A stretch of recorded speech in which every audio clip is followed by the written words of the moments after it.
El próximo viernes, esta información acaba de aparecer, el próximo viernes Cristina, Alberto y Lula van a festejar el 10 de diciembre, el Día de la Democracia y de los Derechos Humanos.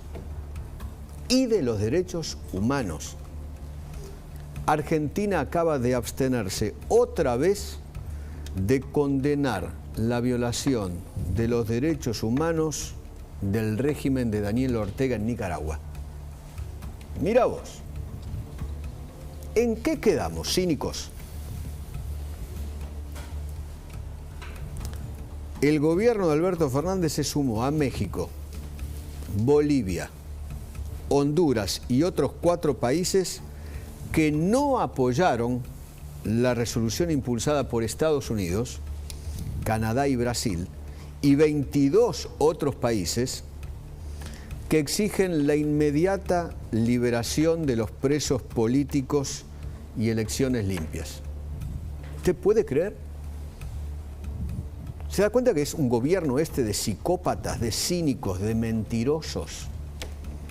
Van a festejar los derechos humanos, pero están a favor de la violación de derechos humanos en otros países, con otros dictadores. ¿En qué quedamos? ¿O son defensores de los derechos humanos o no son defensores de los derechos humanos? ¿O son defensores de los derechos humanos según quien viole los derechos humanos? ¿Qué importa quién lo viola? Si es de derecha, de izquierda. ¿Es violación de derechos humanos? Punto. ¿Qué importa si el dictador es de derecha, de izquierda? Es dictador, punto. ¡Qué bárbaro! ¡Qué bárbaro! Argentina, mamá mía. Te agrego algo, sí. Eduardo. Esta visita de Lula a la Argentina incluso provocó que nuestro principal socio comercial, Brasil, se ofenda, y el 16 de diciembre iba a haber una cumbre de presidentes del Mercosur presencial. Nos acaba de contar Gustavo Segre, y no será presencial porque Jair Bolsonaro, como es lógico, se sintió ofendido. ¿Qué te parece? Y entonces la reunión se realizará, pero será otra vez virtual. Un gobierno que nos hace quedar muy bien. Y otra pregunta que se tienen que hacer, se están haciendo en Washington en este momento. ¿Aceptan la invitación de Estados Unidos para hablar sobre derechos humanos? Y la misma resolución que Estados Unidos propone para hablar de derechos humanos... ¿Apoyás al que viola los derechos humanos? No, son increíbles, son increíbles. Tengo información de que los organizadores del acto del 10 de diciembre son la gente de la Cámpora. ¿Quién específicamente? Ignacio Nacho Saavedra, que por la información que me dieron ya ganó una licitación, es decir, el acto lo va a pagar el presupuesto nacional, porque me informan. Necesito confirmación de la portavoz, todavía no me ha contestado. Entiendo que ganó una licitación de compras y contrataciones del Estado. Muy bien. Tengo aquí el número que habría ganado la empresa Tiempo Beta. Esto quiere decir que el acto del 10 de diciembre, Eduardo, lo va a pagar, obviamente, el presupuesto nacional. ¿Pero qué presupuesto tiene la Cámpora? ¿De quién es Tiempo Beta? No, Tiempo Beta es de Nacho Saavedra, de Ignacio Nacho Saavedra, un empresario, dueño de este local que está aquí en Corrientes y amigo de Dorrego, Máximo, de la Cámpora. que está muy vinculado a la Cámpora, claro. Muy vinculado a la Cámpora. Paga el Estado, cobra la Cámpora. Muy vinculado a la Cámpora. Estuve mirando la página de Tiempo Beta. Organiza todos estos actos. Claro. Creo que fue el mismo que organizó los recitales, me parece, confirmarlo por ahí, pero creo que fue el mismo que organizó los recitales de la, ¿cómo se llama? La princesita, puede ser, voy a averiguar. No sé, yo el soy acto tan del malo para 17 de noviembre, donde asistió la CGT y donde asistieron los movimientos sociales, no fue organizado por Nacho Saavedra, en ese caso fue organizado por Pepe Albistur.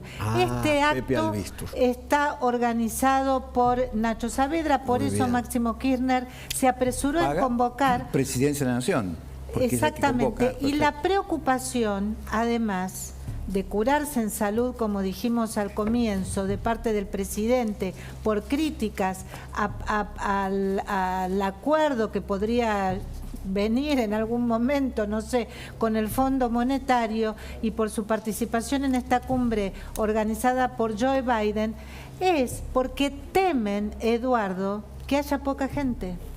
¿A dónde? ¿En el acto? En el acto del 10 de diciembre. No creo. ¿Por qué temen esto? Porque no va la CGT, no van los gremios. Pero van los intendentes. Porque, bueno, irán los movimientos sociales. Movilizan mucho micro, mucho... Bueno, serán los intendentes, serán los movimientos sociales. Hay dudas dentro del Frente de Todos de lo que puede pasar. Va a estar lleno. Bueno, es para Pochoclo. Con Rossi nos vamos a poner acá en la pantalla grande, vamos, Pochoclo. Porque la verdad, ver a Lula, Alberto, Cristina y verlo hablar, seguramente lo van a hacer hablar a Lula, por ahí creo, qué sé yo. Imagínate, es una figura fulgurante, ¿no? A Pepe Mujica están esperando también que venga Pepe Mujica. Me imagino que Cristina va a hablar además de bailar. Sí, ya confirmó que va a hablar. Es para Pochoclo. Ya confirmó que va a hablar y aquí el punto es qué va a pasar dentro del Frente de Todos y sobre todo si el 10 de diciembre, Día de la Democracia y los Derechos Humanos, queda apropiado por el Frente de Todos. Es decir, un día que nos incluye a todos, porque todos hemos luchado por la democracia. No, pero es el acto del gobierno, es del gobierno. Ellos son los dueños de la democracia, de los derechos humanos, hicieron pingües negocio con los derechos humanos, ahora vamos a hablar de eso también. Hablando de derechos humanos, en la jura ayer, la verdad fue lamentable algunas de las juras ayer en el Congreso de la Nación, en la Cámara de Diputados, ¿no? Vergonzoso. Pero bueno, algunas de las juras, y me voy a aquella mesa a hablar con mi invitado. Dale.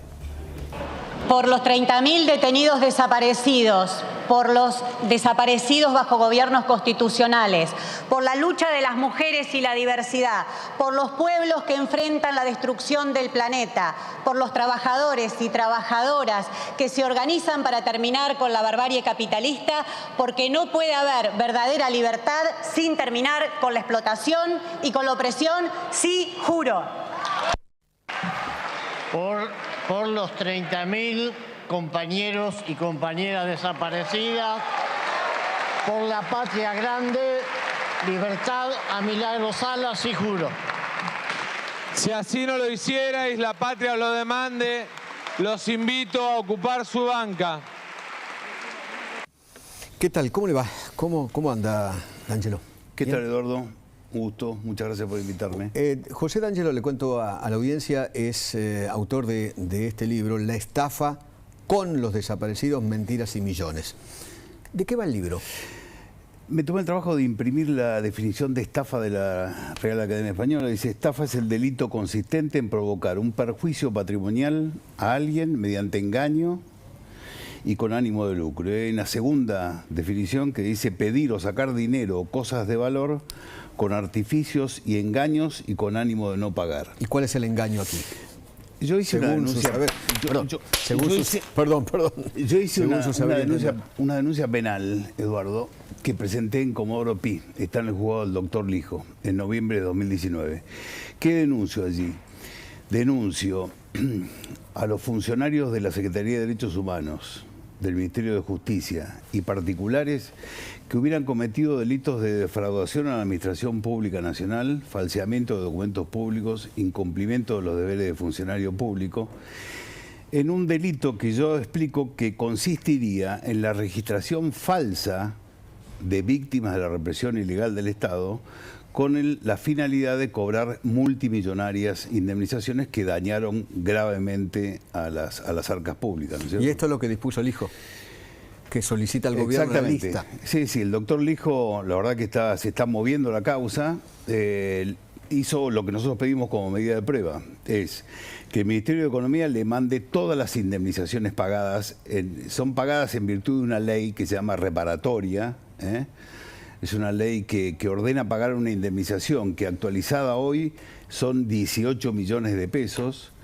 a aquellos causavientes o familiares de las víctimas de desaparición forzada o asesinato por parte de la represión ilegal del Estado. Yo no cuestiono la ley, lo que cuestiono es por eso lo llamo con los desaparecidos y no de los desaparecidos. ¿Usted niega los 30.000? No, no son 30.000, es un absurdo ese número. Entonces están negando, usted es un negacionista. Absolutamente.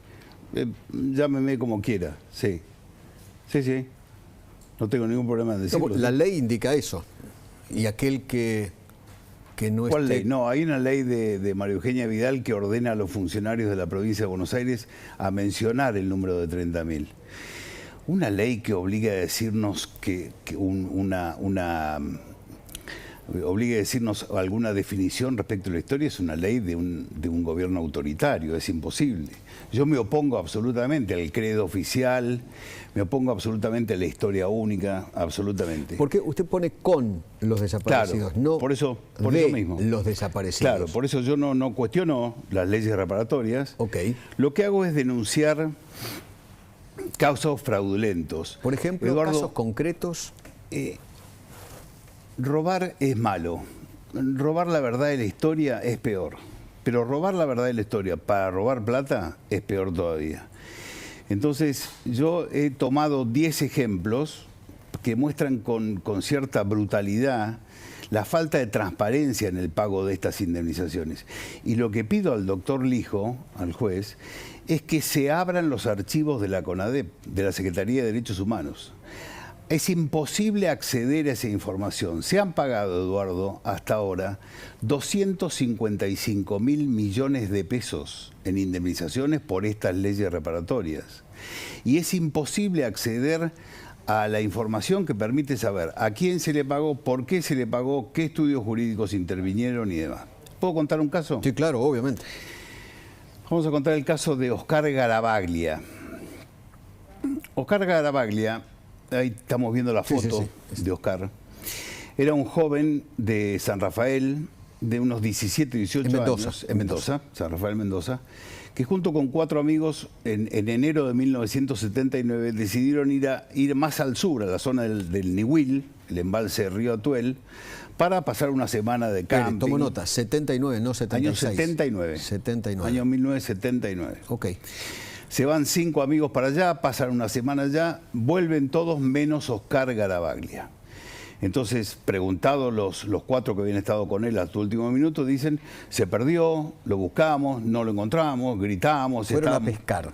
Fueron a cazar, fueron a pescar a la zona del Nihuil, pero después se fueron más al sur todavía, a la zona del Cerro Nevado, para cazar piches, quirquinchos o peludos. La cuestión es que Garavaglia se pierde.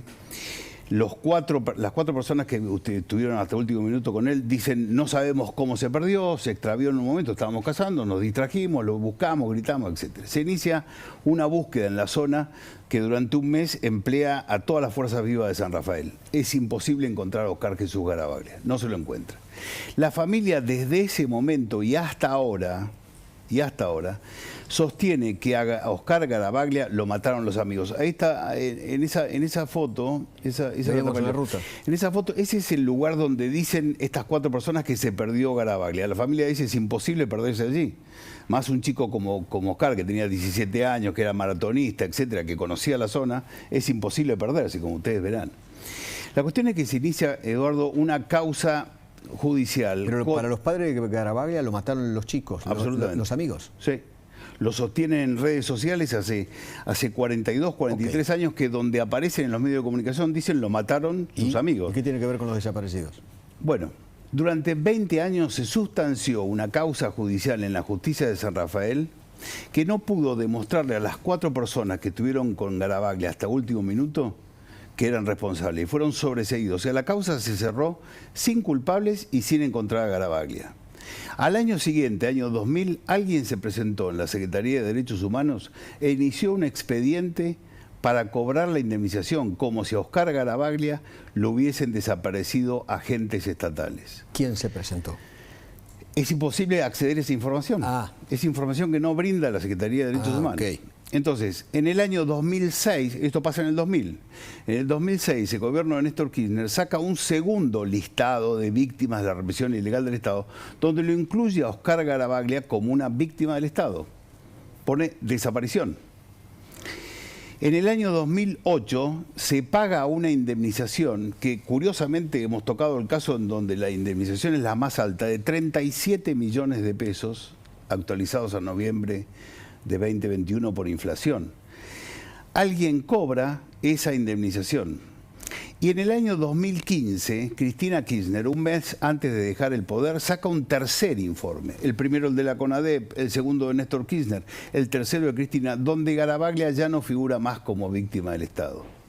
O sea, 20 años de una causa judicial, no se pudo determinar quién era. Pero alguien cobró. La Secretaría de Derechos Humanos decidió que eran agentes estatales, se incorporó como víctima del Estado, se pagó una indemnización de $185.000.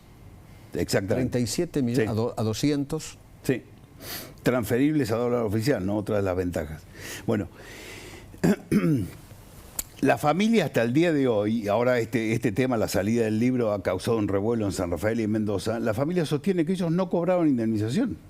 Así que el juez Lijo tiene que pedirle a la Secretaría de Derechos Humanos que le acerque la carpeta de Garabaglia donde consten las pruebas que dicen que lo mataron agentes estatales, y después saber quién cobró. ¿Otro caso? Otro caso. Perdón, ¿este apellido está en el memorial?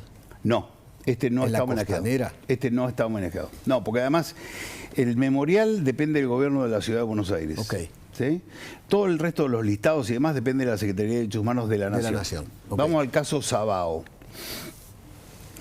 Dos hermanos, Carlos y Pedro Sabao, tenían un kiosco de bebidas a orilla del río Paraná, un kiosco muy humilde en la zona de balnearios, ahí en Rosario. Una mañana de noviembre de 1975, gobierno constitucional de Isabel Perón, paran dos vehículos, se bajan hombres con armas largas y sin mediar palabra le abren el fuego a los dos hermanos. Carlos cae gravemente herido al piso, Pedro corre hasta el río, intenta escapar, lo persiguen, balean el cuerpo. Al día siguiente, le pasé el recorte a la producción. Al día siguiente los diarios titulan "Extremistas ultiman en Rosario a un militante de la CGT y la 62". Y cuenta el caso de estos dos hermanos Sabao. Y al otro día dicen fue extraída de las aguas del río Paraná el cadáver de Pedro Alberto Sabao, su hermano Carlos se repone, estuvo gravemente herido, ¿no es cierto? A las 2 semanas, la revista Evita Montonera, número 10 en su página 29, dice: un pelotón de combate de montoneros ejecutó al traidor y delator de compañeros Pedro Sabao, quien al intentar huir cayó al río Paraná. Estos son los hechos históricos. Se produjo el atentado y Montoneros dice, lo matamos nosotros por traidor. Podrían hacerse un montón de consideraciones porque era un gobierno constitucional, Montoneros estaba fuera de la ley, utilizaban justicia revolucionaria, etc. Sí, sí. Ahí está la... Eso es Evita Montonera. Eso es Evita Montonera de diciembre del 75. Muy bien. Estos son los hechos históricos. ¿Cómo se construye el relato? En el año 1984, en la CONADEP, Sabao Pedro no figura. ¿Por qué? Porque no era víctima del Estado, lo habían matado los montoneros, y porque su cuerpo no estaba desaparecido, fue entregado a la familia. Pero en el año 2006, el gobierno de Néstor Kirchner lo incorpora a Pedro Sabao, es la otra placa, lo incorpora a Pedro Sabao como víctima del Estado. Pero si no lo mató el Estado. Perdón, no, seguimos un poco más. Pero Sabao aparece ahí, los dos Sabao. Claro. Bueno, entonces vamos a los bifes. Pero, perdón, no lo mató el Estado, no lo mató el Estado. Los montoneros. Lo mataron los montoneros. Los terroristas. En el año 2006, el gobierno de Néstor Kirchner, ahí está, lo coloca como ejecución sumaria Sabao Domínguez, Anastasio Pedro Alberto, Río Paraná, Recreo Público, o sea que lo coloca como una víctima del Estado. ¿Sí? Se le paga una indemnización de 18 millones de pesos a alguien, que no sabemos quién es, el que la cobró, la indemnización, y en el año 2015, en el nuevo listado de Cristina Kirchner, Sabao retirado. O sea que es un modus operandi. No es una víctima del Estado, se lo registra como víctima del Estado. ¿Alguien cobra? Se paga la indemnización y se lo saca del registro. Pero acá... Pero aparece en el memorial. Si volvemos a las placas... Como los desaparecidos. Claro, si volvemos a las placas... Cuando yo fui al Parque de la Memoria a verlo, me encontré con la placa de Sabao Pedro Alberto, pero arriba está la placa de Sabao Carlos. Que vive. Entonces, cuando yo vi eso, Eduardo, volví a mi casa, puse Google, guía telefónica de Rosario. Hola, quiero hablar con Carlos Sabao, me atiende una mujer. quieren hablar con tu papá. Hola, sí, mi nombre es Nahuel Sabao. Yo soy hijo de Carlos, pero mi papá murió en un geriátrico el año pasado. O sea que en el Parque de la Memoria, en este caso concreto, yo estoy contando algunos ejemplos, ¿es verdad? En este caso concreto, está puesto como si fuera una víctima del Estado y se le pagó indemnización a Sabao Pedro. Lo mataron los montoneros. Pero arriba está Sabao Carlos, que murió de muerte natural en el año 2016 y que además fue baleado por montoneros. ¿De verdad? ¿Tenemos tiempo para un tercer caso? Muy corto. Muy cortito. Atilio Santillán, 2 días antes del golpe militar, el ERP asesina, un comando asesina a Atilio Santillán, que era el dirigente azucarero. Entra en las oficinas acá en Buenos Aires y lo mata. La revista Estrella Roja saca una contratapa que dice: parte de guerra, matamos al traidor. No, esa no es. No importa, la sigo contando. Saca una contratapa en donde dice: matamos a Atilio Santillán por traidor. Entonces, cuando yo veo eso, ¿qué hago? Me voy a fijar en el listado del 84, a ver si lo pusieron como víctima. No está. Me fijo en el listado de 2006 de Néstor Kirchner, tampoco está Santillán. Me fijo en el listado de 2015, tampoco está Santillán. Pero me voy a fijar en la planilla de pago y a Santillán le pagaron. ¿Qué significa? Que ni siquiera se gastaron en colocarlo como víctima del Estado. Es una víctima del ERP. Este libro que está acá, entrevistan a Arnold Kremer, que es el que reemplaza a Santucho cuando muere Santucho en la conducción del ERP, y Arnold Kremer dice: yo estaba presente, ahí está el parte de guerra, sí. Yo estaba presente cuando Santucho dio la orden de matarlo a Santillán, o sea, claramente lo mata el ERP. No lo colocan como víctima del Estado en los listados oficiales, pero sin embargo se le paga una indemnización de 18 millones de pesos. Hay que rescatar la verdad histórica, Eduardo, porque nos han engañado muchísimo y es necesario colocar transparencia en estos pagos de indemnización. Le agradezco infinitamente haber venido. Muchas gracias.